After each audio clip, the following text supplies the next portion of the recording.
About more than soccer and about putting Oakland first. As I found out, the last few years have brought an even deeper discussion about where the team and its staff wants to stand in this moment in history.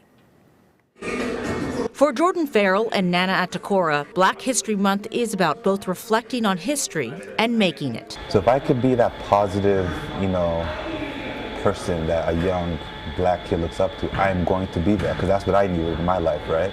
And what has been happening in the world has forever changed the conversation in society and in sports. The way the pandemic happened, athletes now feel differently about speaking out and being athlete activists than ever before. And so sport organizations are going to have to deal with this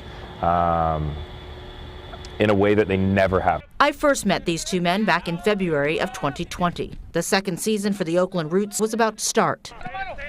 Jordan Farrell was head coach, making history then as one of only 2 black head coaches among 82 pro soccer teams in the U.S. If people don't see that there's somebody doing it, they can't fully imagine that they can do it. Nana Atakora was a captain, a seasoned professional who came to the Roots looking for something more. I was a pro athlete for 15 years, and I was looked at as just an athlete. That's not easy to deal with. I'm more than that. I'm a human being. I have feelings. I have family. View me as that, not just an entertainer. Months later, when I spoke to them again, the pandemic had changed the world, and the death of George Floyd had sparked protest and difficult dialogue. The Roots for sure are playing a big role in just switching the conversation, change the conversation. And I think that's what it's all about, uncomfortable conversations. And the Roots have been a leader in that space.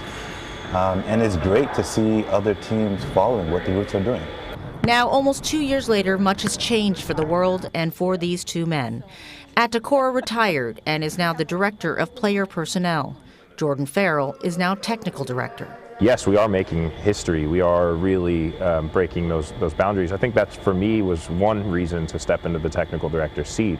There's very few black coaches, but similar to that, there's very few black technical directors. It has been a time of deep reflection. I don't think that we would be where we are now today without that pause that we all experienced globally. The Roots allowing me to be a driver and just live a life of what I believe in has been the best therapy for the past 2 years. And they say now more than ever, they reflect on the progress made by those who came before and the role they and the Roots will play in shaping history now. It's scary.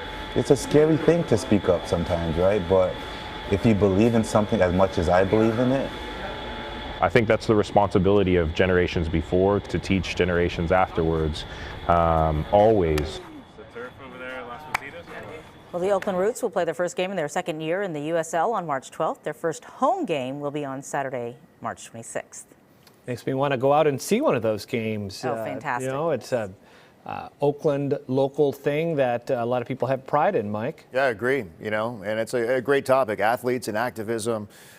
Claudia, I'm glad you brought it. And also, as he said, they're human beings, right? Mm-hmm. Most importantly, how many times are we screaming at a screen or whatever? You forget that everyone out there performing on the field or the court, wherever it may be, deep inside, they're a human being first, as we all are. All right, Claudia, thank you for that. We'll see you back here at